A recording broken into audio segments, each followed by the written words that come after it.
Okay, ರಾಜ್ಯಸಭೆಯ ಸಭಾಪತಿಗಳ ವಿರುದ್ಧ ಅವಿಶ್ವಾಸ ನಿರ್ಣಯ ಏನಾಗ್ಬೋದು? ವೋಟಿಂಗ್ ಆಗುತ್ತೆ. ಅವಿಶ್ವಾಸ ನಿರ್ಣಯ ಎನ್ ಡಿ ಎ 125 ಇದೆ, ಇಂಡಿ ಮೈತ್ರಿಕೂಟ 112 ಇದೆ. ಮೋದಿಯವರು ರಾಜಕೀಯಕ್ಕೆ ಬಂದ ನಂತರ 2001ರಿಂದ ಗುಜರಾತ್ ಮುಖ್ಯಮಂತ್ರಿಯಾಗಿ ಯಾವತ್ತೂ ಕೂಡ ರಾಜಕೀಯ ಜೀವನದಲ್ಲಿ ಸೋತಿಲ್ಲ. ಪ್ರತಿಪಕ್ಷಗಳು ನರೇಂದ್ರ ಮೋದಿ ವಿರುದ್ಧ ಎಂದೂ ಗೆದ್ದಿಲ್ಲ. ರಾಜ್ಯಸಭೆ ಸಭಾಪತಿ ವಿಚಾರದಲ್ಲಿ ಮೋದಿಯವರು ಅಥವಾ ಧನ್ಕರ್ ಗೆಲ್ಲೋದು ಫಿಕ್ಸು. ಜಗದೀಪ್ ಧನ್ಕರ್ ವಜಾ ಸಾಧ್ಯತೆ ತೀರಾ ಕಡಿಮೆ ಇದೆ. ಯಾಕಂದರೆ ಧನ್ಕರ್ರವರನ್ನು ತೆಗೆದುಹಾಕಬೇಕಿದ್ರೆ ಬಹುಮತ ಬೇಕಾಗತ್ತೆ. ಸರಳ ಬಹುಮತದಿಂದ ಅಂಗೀಕಾರ ಮಾಡಬೇಕಾಗತ್ತೆ. 50%ಕ್ಕಿಂತ ಹೆಚ್ಚು MP ನಿರ್ಣಯದ ಪರ ಮತ ಹಾಕಬೇಕು.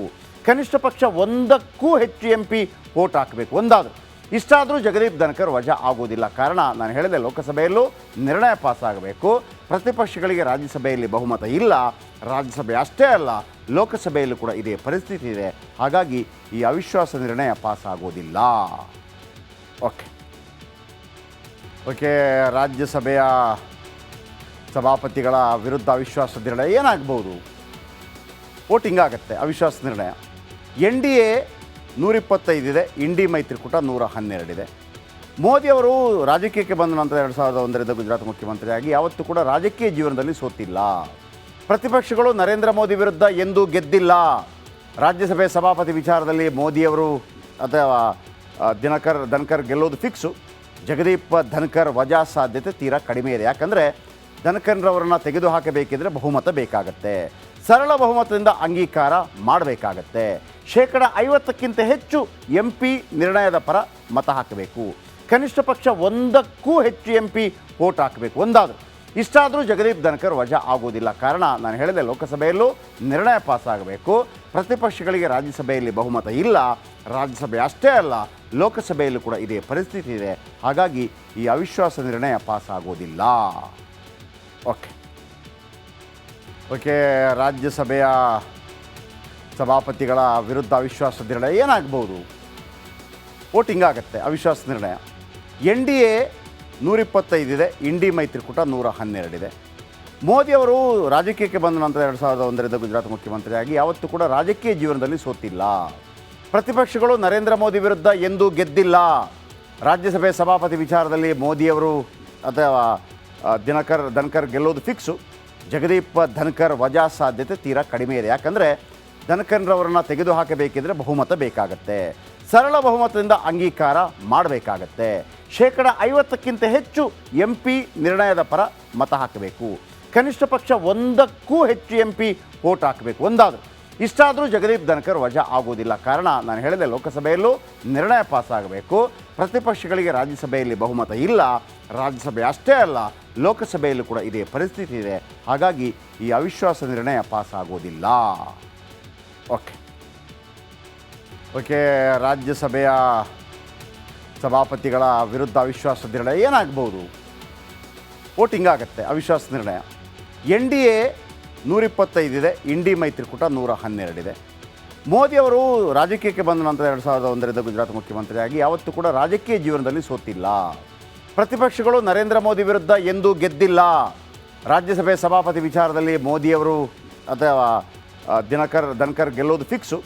ಜಗದೀಪ್ ಧನ್ಕರ್ ವಜಾ ಸಾಧ್ಯತೆ ತೀರಾ ಕಡಿಮೆ ಇದೆ. ಯಾಕಂದರೆ ಧನ್ಕರ್ರವರನ್ನು ತೆಗೆದುಹಾಕಬೇಕಿದ್ರೆ ಬಹುಮತ ಬೇಕಾಗತ್ತೆ. ಸರಳ ಬಹುಮತದಿಂದ ಅಂಗೀಕಾರ ಮಾಡಬೇಕಾಗತ್ತೆ. 50%ಕ್ಕಿಂತ ಹೆಚ್ಚು MP ನಿರ್ಣಯದ ಪರ ಮತ ಹಾಕಬೇಕು. ಕನಿಷ್ಠ ಪಕ್ಷ 1ಕ್ಕೂ ಹೆಚ್ಚು MP ವೋಟ್ ಹಾಕಬೇಕು. ಒಂದಾದರೂ ಇಷ್ಟಾದರೂ ಜಗದೀಪ್ ಧನ್ಕರ್ ವಜಾ ಆಗೋದಿಲ್ಲ. ಕಾರಣ ನಾನು ಹೇಳಿದೆ, ಲೋಕಸಭೆಯಲ್ಲೂ ನಿರ್ಣಯ ಪಾಸ್ ಆಗಬೇಕು. ಪ್ರತಿಪಕ್ಷಗಳಿಗೆ ರಾಜ್ಯಸಭೆಯಲ್ಲಿ ಬಹುಮತ ಇಲ್ಲ. ರಾಜ್ಯಸಭೆ ಅಷ್ಟೇ ಅಲ್ಲ, ಲೋಕಸಭೆಯಲ್ಲೂ ಕೂಡ ಇದೇ ಪರಿಸ್ಥಿತಿ ಇದೆ. ಹಾಗಾಗಿ ಈ ಅವಿಶ್ವಾಸ ನಿರ್ಣಯ ಪಾಸ್ ಆಗೋದಿಲ್ಲ. ಓಕೆ, ರಾಜ್ಯಸಭೆಯ ಸಭಾಪತಿಗಳ ವಿರುದ್ಧ ಅವಿಶ್ವಾಸ ನಿರ್ಣಯ ಏನಾಗ್ಬೋದು? ವೋಟಿಂಗ್ ಆಗುತ್ತೆ. ಅವಿಶ್ವಾಸ ನಿರ್ಣಯ ಎನ್ ಡಿ ಎ 125 ಇದೆ, ಇಂಡಿ ಮೈತ್ರಿಕೂಟ 112 ಇದೆ. ಮೋದಿಯವರು ರಾಜಕೀಯಕ್ಕೆ ಬಂದ ನಂತರ 2001ರಿಂದ ಗುಜರಾತ್ ಮುಖ್ಯಮಂತ್ರಿಯಾಗಿ ಯಾವತ್ತೂ ಕೂಡ ರಾಜಕೀಯ ಜೀವನದಲ್ಲಿ ಸೋತಿಲ್ಲ. ಪ್ರತಿಪಕ್ಷಗಳು ನರೇಂದ್ರ ಮೋದಿ ವಿರುದ್ಧ ಎಂದೂ ಗೆದ್ದಿಲ್ಲ. ರಾಜ್ಯಸಭೆ ಸಭಾಪತಿ ವಿಚಾರದಲ್ಲಿ ಮೋದಿಯವರು ಅಥವಾ ಧನ್ಕರ್ ಗೆಲ್ಲೋದು ಫಿಕ್ಸು. ಜಗದೀಪ್ ಧನ್ಕರ್ ವಜಾ ಸಾಧ್ಯತೆ ತೀರಾ ಕಡಿಮೆ ಇದೆ. ಯಾಕಂದರೆ ಧನ್ಕರ್ರವರನ್ನು ತೆಗೆದುಹಾಕಬೇಕಿದ್ರೆ ಬಹುಮತ ಬೇಕಾಗತ್ತೆ. ಸರಳ ಬಹುಮತದಿಂದ ಅಂಗೀಕಾರ ಮಾಡಬೇಕಾಗತ್ತೆ. 50%ಕ್ಕಿಂತ ಹೆಚ್ಚು MP ನಿರ್ಣಯದ ಪರ ಮತ ಹಾಕಬೇಕು. ಕನಿಷ್ಠ ಪಕ್ಷ 1ಕ್ಕೂ ಹೆಚ್ಚು MP ವೋಟ್ ಹಾಕಬೇಕು. ಒಂದಾದರೂ ಇಷ್ಟಾದರೂ ಜಗದೀಪ್ ಧನ್ಕರ್ ವಜಾ ಆಗೋದಿಲ್ಲ. ಕಾರಣ ನಾನು ಹೇಳಿದೆ, ಲೋಕಸಭೆಯಲ್ಲೂ ನಿರ್ಣಯ ಪಾಸ್ ಆಗಬೇಕು. ಪ್ರತಿಪಕ್ಷಗಳಿಗೆ ರಾಜ್ಯಸಭೆಯಲ್ಲಿ ಬಹುಮತ ಇಲ್ಲ. ರಾಜ್ಯಸಭೆ ಅಷ್ಟೇ ಅಲ್ಲ, ಲೋಕಸಭೆಯಲ್ಲೂ ಕೂಡ ಇದೇ ಪರಿಸ್ಥಿತಿ ಇದೆ. ಹಾಗಾಗಿ ಈ ಅವಿಶ್ವಾಸ ನಿರ್ಣಯ ಪಾಸ್ ಆಗೋದಿಲ್ಲ. ಓಕೆ, ರಾಜ್ಯಸಭೆಯ ಸಭಾಪತಿಗಳ ವಿರುದ್ಧ ಅವಿಶ್ವಾಸ ನಿರ್ಣಯ ಏನಾಗ್ಬೋದು? ವೋಟಿಂಗ್ ಆಗುತ್ತೆ. ಅವಿಶ್ವಾಸ ನಿರ್ಣಯ NDA 125 ಇದೆ, ಇಂಡಿ ಮೈತ್ರಿಕೂಟ 112 ಇದೆ. ಮೋದಿಯವರು ರಾಜಕೀಯಕ್ಕೆ ಬಂದ ನಂತರ 2001ರಿಂದ ಗುಜರಾತ್ ಮುಖ್ಯಮಂತ್ರಿಯಾಗಿ ಯಾವತ್ತೂ ಕೂಡ ರಾಜಕೀಯ ಜೀವನದಲ್ಲಿ ಸೋತಿಲ್ಲ. ಪ್ರತಿಪಕ್ಷಗಳು ನರೇಂದ್ರ ಮೋದಿ ವಿರುದ್ಧ ಎಂದೂ ಗೆದ್ದಿಲ್ಲ. ರಾಜ್ಯಸಭೆ ಸಭಾಪತಿ ವಿಚಾರದಲ್ಲಿ ಮೋದಿಯವರು ಅಥವಾ ಧನ್ಕರ್ ಗೆಲ್ಲೋದು ಫಿಕ್ಸು. ಜಗದೀಪ್ ಧನ್ಕರ್ ವಜಾ ಸಾಧ್ಯತೆ ತೀರಾ ಕಡಿಮೆ ಇದೆ. ಯಾಕಂದರೆ ಧನ್ಕರ್ರವರನ್ನು ತೆಗೆದುಹಾಕಬೇಕಿದ್ರೆ ಬಹುಮತ ಬೇಕಾಗತ್ತೆ. ಸರಳ ಬಹುಮತದಿಂದ ಅಂಗೀಕಾರ ಮಾಡಬೇಕಾಗತ್ತೆ. 50%ಕ್ಕಿಂತ ಹೆಚ್ಚು MP ನಿರ್ಣಯದ ಪರ ಮತ ಹಾಕಬೇಕು.